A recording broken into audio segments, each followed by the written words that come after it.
Hi, my name is Laura Morales. I'm part of the video production crew, and I'm here with Gwen, the writer of this month's. Can you Yeah. I wanted to be like the art of this month's cover piece. Oh yeah. But I You want to can't- do that? I want to be like. Okay, you can do that. Okay. Okay, Sorry. let's just do. We'll just do a series. Yeah. Hi, my name is Laura Morales. I'm part of the video production crew at the Capilano Courier, and I'm here with Gwen, who is the writer of the cover piece of this month's issue. Hi, Gwen. Would you Hi. mind introducing yourself? Yeah, sure. I'm Gwen Pemberton. I'm the arts and culture editor at the Capilano Courier and one of the co-hosts of Courier Corner.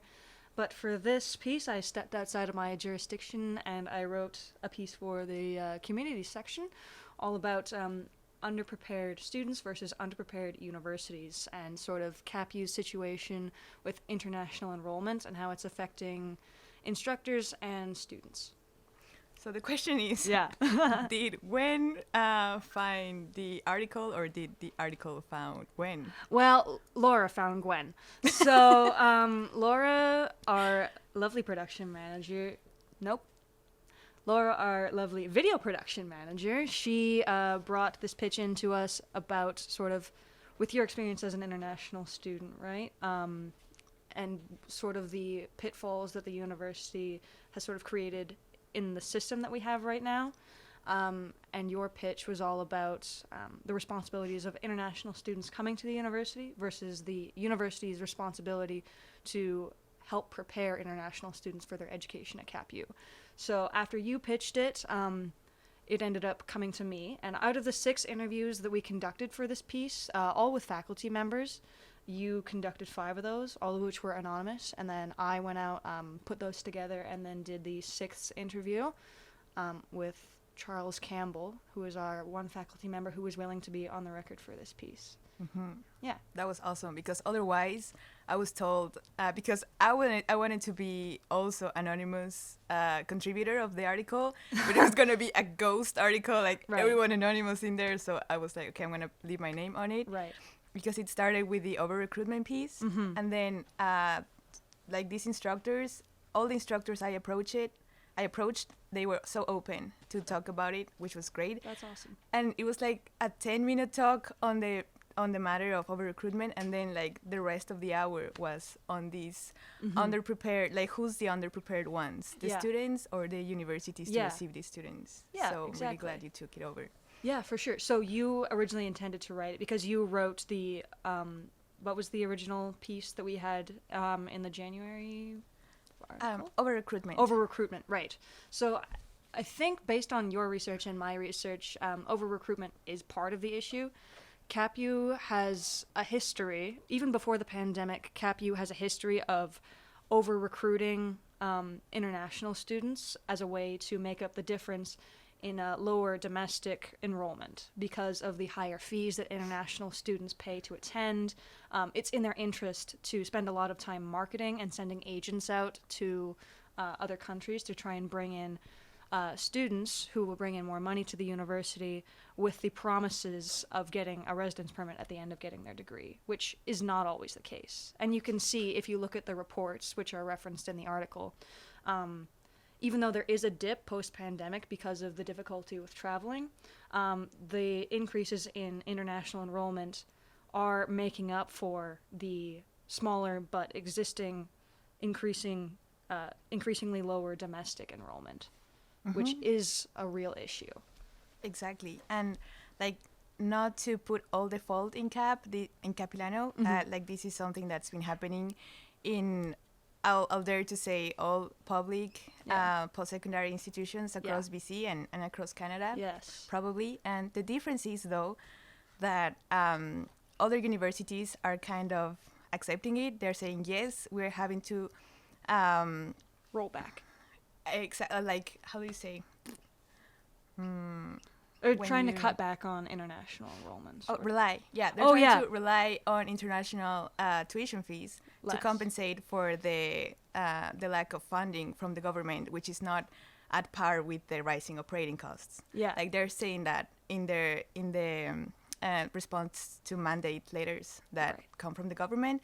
However, Capilano and and the Courier got a response from the president, from Paul Dangerfield, saying that Capilano is not reliant on international enrollment, which is, I think it's a big claim to say when Cap has slowly but has changed, like the main source of income from Cap has gone from government funding to tuition fees, which is not the case for the universities that are accepting that they're relying on international fees. So and a lot of the time what CAP will say in its defense, and what some of the professors said in defense of letting in all these students, is international education is a fantastic thing, and we want to bring, and obviously we want to bring in international students to sort of for population, for education, and all kinds of other reasons.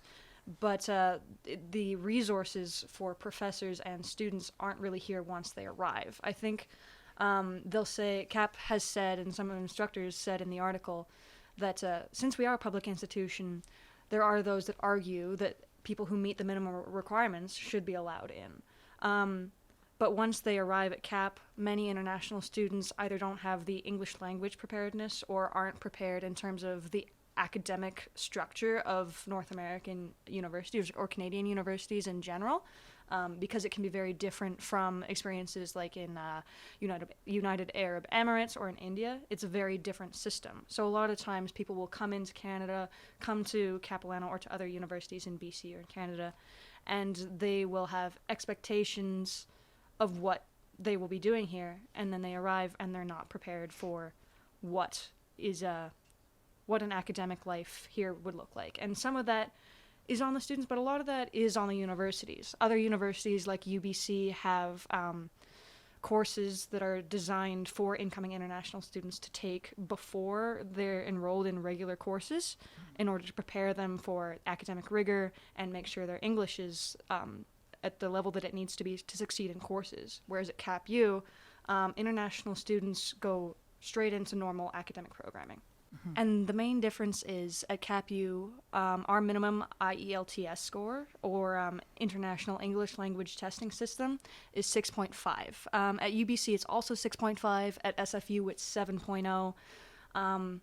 But at places like UBC, students who only meet that minimum, which is out of 9, would go into preparatory courses before entering into regular things, whereas people that meet the minimum at CAP go straight into, as I said, regular academic programming, which can pose a problem. When I was talking to Charles Campbell, he has been teaching at the school for 13 years. He recently retired, which I think is probably part of the reason he was willing to go on the record.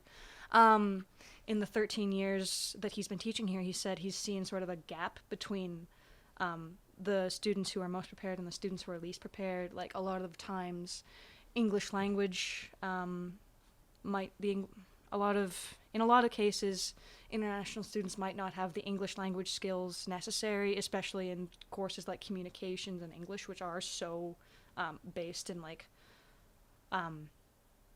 for lack of a better word, in English.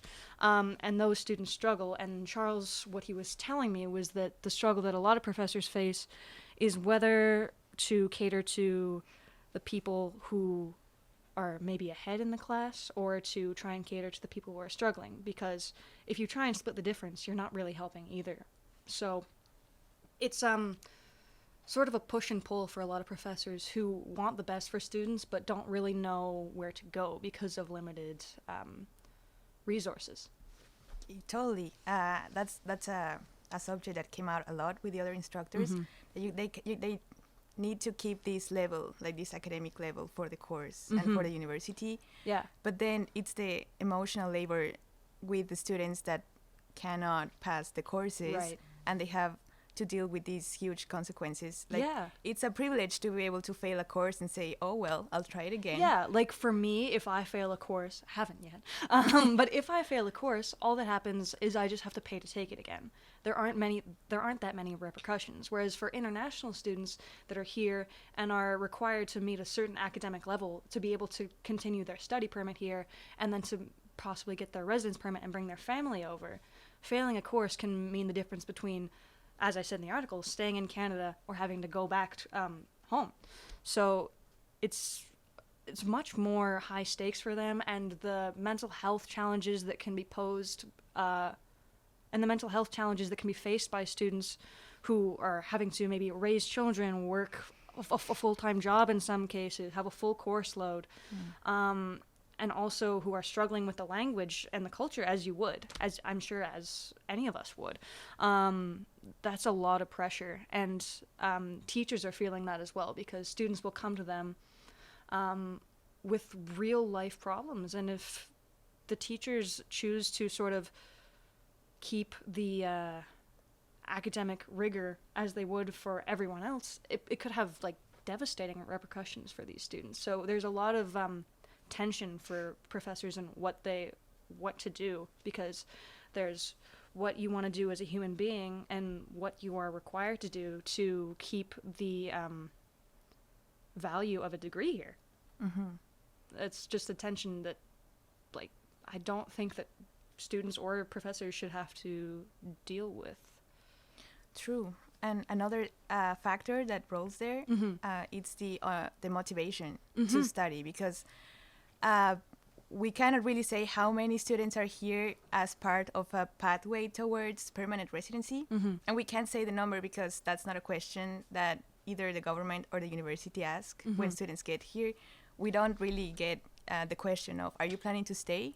Because we are told, and I can say that because I'm an international student, and because I've talked to many international students after I got here, especially after this topic came out, like I wanted to know how they're doing, like what they're planning, you know. And yeah, I've learned that we've all heard like the same formula, which is you study 2 years, you work for a year, and then you apply for your permanent residency. Really? Yeah. Okay. And yes, of course, you can, like, in theory, you can apply. But now, you're not guaranteed anything. You're so, like, far from guaranteed from getting it. And the reality of that is just, I think it's way smaller than most of us think it is. Or the number of people who are actually getting their permanent residency from studying here is smaller. Exactly. Okay. The only number, like actual number that I got from Statistics Canada was that from people that do bachelor degrees, which are 4-year degrees, 30% get permanent residency in a time lapse of 10 years. Okay, yeah. So that's the only number that I've got. Right. And it's completely discouraging. Well, those aren't disclosed up front when recruiters are going to different countries to sort of market the university, are they? Like, it's sort of positioned as something that you're almost guaranteed. Based on what I know, which could be incorrect because I don't have an exhaustive interview bank, but based on my research, it seems like when agents are marketing the school at CapU and at other universities, permanent residency is positioned as something that is fairly likely that you'll receive after your studies. Exactly. Yeah. And like when I was first like reading this information and trying to investigate it, I was like, oh my God, like, am I delusional? Where did we hear, like, did we imagine that this was a possibility? Right. And then I found this really neat report that I guess we're going to have to put here so that people see we're not inventing stuff. I think it's 2012 or 2011 that, so the Canadian government said, you know what? You know who are the perfect immigrants? International students, because they have the language requirement by the time they finish their studies. Yeah. They have like a cultural, like they have a proper time to actually get immersed in the culture and in the work culture as well. And so it's like, it's perfect. And literally like the report says like, well, you know, with better wording than this, but whole explanation. And then it says, so we have this target that we're going to increase the number of students we're going to recruit from today, which was, I'm pretty sure it was about 12 years ago. And they say, so we're going to project that we're going to have 450,000 international students in the span of 10 years. Like 10 years from now, that's what we're going to get. So in 2022, approximately. The year will be here. And last year, it came out that it was 900,000. So from what they thought it was ambitious to get in 2012, we got twice as many. Yeah. And you can see the government backpedaling on that now with the newly introduced cap on international student enrollment across Canada. Correct? Exactly. Yeah. Exactly. And I know it's hard to talk about capping international recruitment without sounding like it's international students' fault. However, like, how can you tell students, yes, come to study to Canada? It's a pathway towards permanent residency. And yeah, Canada, it's a great place, so on, so on. And you get here, and then you find that housing near campus, it's completely out of your range to pay. And then the housing that you can pay, it's 2 hours away from campus. Yeah. That there's not even enough courses for you to take. And can you talk maybe a little bit about the minimum credit requirements for international students and why that might become a problem for some of them? Sure. So if you're in Canada, if you're an international student in Canada, and you don't plan to stay afterwards, like you're gonna finish your studies and you're gonna go back to your home country, then it's not a big deal if you're not a full-time student. However, if you want to stay afterwards, then you're gonna wanna have a post-graduation work permit. And in order to apply to that, you have to fulfill certain requirements. And one of those is to be a full-time student at all times. So that means that you need to have a minimum of 9 credits, which is 3 courses. So some students, by the time they got here, they managed to find housing, and then they learn how to take courses. And by the time that happens, there's no courses available for them. Okay. So it is a problem. It's a huge problem because if they don't take any courses, then they're gonna it may affect their current permit, and they cannot work. If you're not a full-time student, you cannot work. So people cannot hire you, and they might compromise their possibilities for a post-graduation work permit. Right. So what CAP did last year, and I learned this from instructors, and I also work for the Center for International Experience. So a lot of students came into the office asking about this. So there's this other university, which is TRU, Thompson River University. Thank you. Yep. And so they're registering online to courses in TRU and then transferring back to CapU. Oh my gosh. So that was like the emergency measure. Right, that was the emergency measure. And that is needing to be taken because there aren't enough courses, or there aren't enough spaces in the courses that exist for every international student that needs it to take 3 courses or a full-time course load. That's what it means? Exactly. Okay.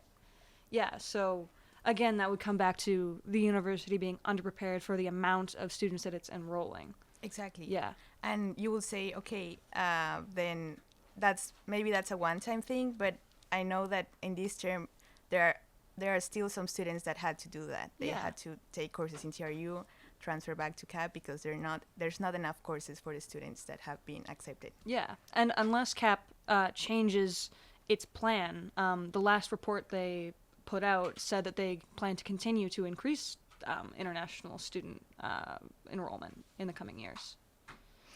Well, in the last meeting I went from the planning, it's strategic planning, BP and finance BP. They did how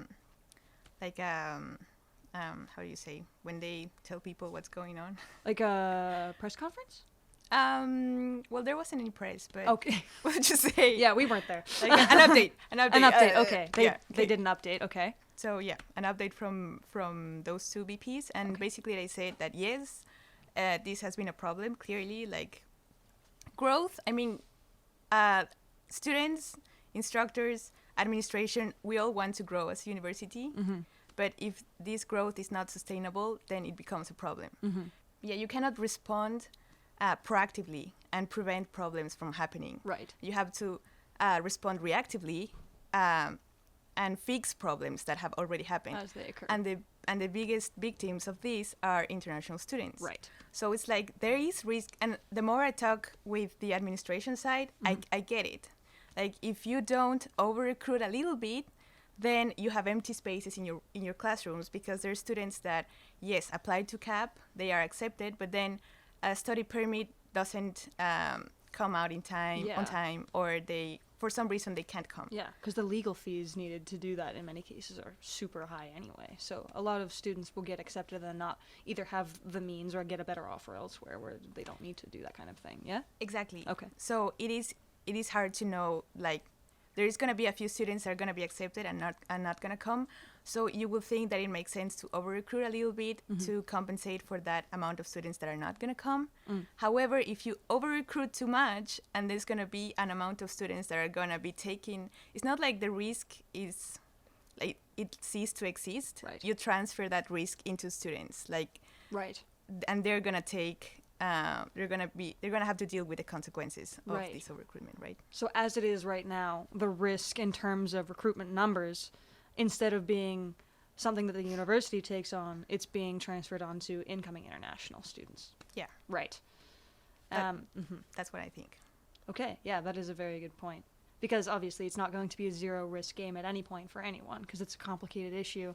And we don't want to come out and be on a specific side of this, but it does definitely seem like there are limited resources for professors when they are dealing with students that are having personal issues or immigration issues that they're dealing with in tandem with their courses, or when there are students who maybe come in with the attitude that they're only here to get permanent residency, so might not apply themselves in the way that we would here, not necessarily because they're lazy, but because the culture, the educational culture from where they come from is different, and it's very based on test scores, and you just show up for the final and that's your grade. That isn't the case here. But since a lot of students aren't prepared for that, they come in and are perceived to have a bad attitude. In many cases, they don't. It's just a different way of thinking about education. Yeah. Something that an instructor told me, one of the interviewed instructors, and I think was a very accurate thing to say at the beginning of these conversations or at the end of these conversations, is that it's hard to talk about international students without creating a stereotype. So yes, there's many students that are struggling with language barriers, and there's many students that are struggling with motivation, that are not motivated towards learning, and they're more motivated towards getting this step done in order to get permanent residency. Right. But we cannot talk about all or most, or just there's some students. And putting that aside, I think on that note, there's a lot of, like, the requirement to, it's not a requirement, but like how work is a reality for international students. I think especially with this new policy that came out last December. So before this new policy, when you were going to apply to come to Canada, you had to prove that you had the money for the tuition for 1 year, and you had to prove that you had $10,000 to support yourself for 1 year. Right. $10,000. So this policy last year said, okay, we have run the numbers, and they can barely pay their rent with this money for a year. Yeah. So we have updated it, and now it's over $20,000. Right. It's $20,600, I think. So the barrier to entry is so it doubled. Super high. Yeah. And they created this new threshold. Yeah. So anyway, I had a problem last year, and I went to the immigration advisor, and basically I had a problem for a credit distribution that I'm not going to bore you with, but bottom line, and now like this, the issue got fixed. Basically, the university had to change something in my registration information, and it's done. But in order for the university not to do anything, another possible solution was for me to take an extra course. Right. And I was like, and I explained, I cannot do it because on one hand, I work, and I cannot balance this. Yeah. And on the other hand, it's a lot of money. Yeah. So if I'm gonna not be able to work to put this course, and this course is a lot of money, right, you can see how it's a problem. And the immigration advisor from CAP told me, well, you're here to study. You're not here to work. And so that really stuck with me. I was like, okay, so how's someone that talks to international students all the time They'll come in with that attitude? Yeah. It's just not a reality in Vancouver. Exactly. And now that you can see that, okay, if we have planned to have those $10,000 to make it in Vancouver for a year, you can see how you have to work. Yeah. Now that it has been shown that, no, you actually need over $20,000. So of course we need to work, right? Yeah. And so it was really weird. I And mean, even for me, and I don't pay international fees. I've gone through periods where I had 3 or 4 jobs. Now I only have 2, but that's still a lot to be balancing with a full-time course load. And putting international fees on top of that, and immigration concerns, and struggling to find housing when you're coming into a new country, because it's much harder for international students. There's just so many compounding issues, and there's childcare, and worrying about family back home, and immigrating here. I feel like with the cap for international recruitment, one of the main arguments against it, like, no, we need all the international students we can get, apart from like private universities that were like, no, we need these international students for their money, of course. But we also had a lot of business companies, Public. like the business sector, they were like, no, we need international students because we have this labor gap that we need to fill. Right. And this is not me saying it. This is the minister saying it. Right. Minister Miller. He said, so these people that are defending that they're against the cap on international recruitment want to bring students in order to like feel it's not a labor gap. It's like a wage. It's a wage gap. Right? So you want to bring these students in order to fill these low wage paying jobs, and that's unfair. And I'm gonna also put it here because he said it way better. And so yeah, it's like international students working. It's a reality that is not even reflected on policies, and not even, for example, we have workshops here in CAP that are for from the Career Development Center, and they're all kind of aimed for you to take off on your working experience after university. Right. They're not focused on students that are working now that don't know their workers' rights, or they don't know the first thing about. There's a lot of, and not just international students. I had a course. Oh, I thought you were signaling No, something. you're good. Okay, no, it's okay. We had this course, Social Problems in BC, and we talk about workers' rights. And so many students, Canadian and international, were like, oh yeah, this happened in my job. And we knew it was not right, but like we didn't know who to tell, what to do. Yeah. And in right? some cases, it's almost, and I mean, in my experience, that's happened, and I've just borne it because I can't afford to not have that job, whether it be that I leave by choice or that I have to deal with an employer who isn't following the laws. The fallout of that could mean that I would miss a rent payment, and that's just for me.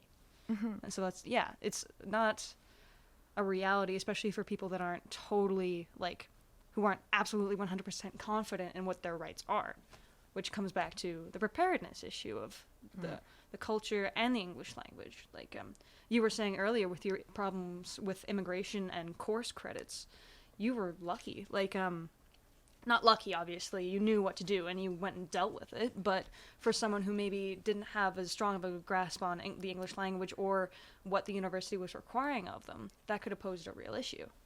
That's 100%. Yeah, totally. Because I have worked for the CIE for over a year, I think now. So I went to everyone that I know could help me, direct me. Yeah. And yeah, there were so many more barriers than I thought there were going to be. Yeah, for sure. So it was quite disappointing. And I feel like the people that have more empathy towards international students are definitely instructors because they deal with us day to day, and especially English instructors because they make us write about that. So for most courses, you kind of have to you need to push down all the emotions and everything you're dealing with when you're here, right? It's like, okay, I need to ignore this in order to succeed in my courses. But kind of English courses, I feel like some, not all, but at least most of the ones I've taken give that little outlet to write about it.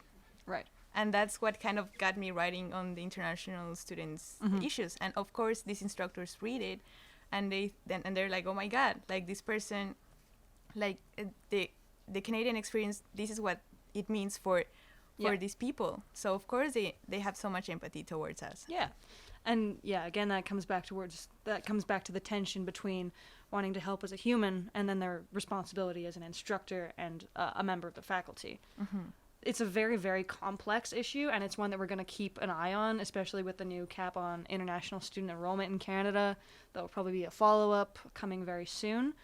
But in terms of whether or not the issue lies with underprepared institutions or underprepared students, I would say it is a mix of both, but it is the institution's responsibility and it is CapU's responsibility to create resources that we don't currently have in order to support the international students that we already have and those that we plan to bring in the future. Yeah, totally agree. Yeah. And on a final note, this really important comment from one of the instructors that I interviewed was that for administration, it's really easy to lose sight of each one of those big numbers that they handle to be a specific person whose life can be derailed Exactly. by the way they handle things. And whereas instructors deal with each student. Yeah, instructors see the people, whereas admin might be a little more separated because they just see numbers. Day to day, they see numbers. So, going forward, we will keep an eye on policies and CapU's response to those policies. But yeah, just remember, every number is a person, and we want to make sure that every single student that comes here feels supported, and we want to make sure that the faculty and administration have the resources they need to support them. So yeah, you can read more at CapilanoCourier.com, or you can pick up our January issue on stands near you. Awesome. Cut. Cool. That was good.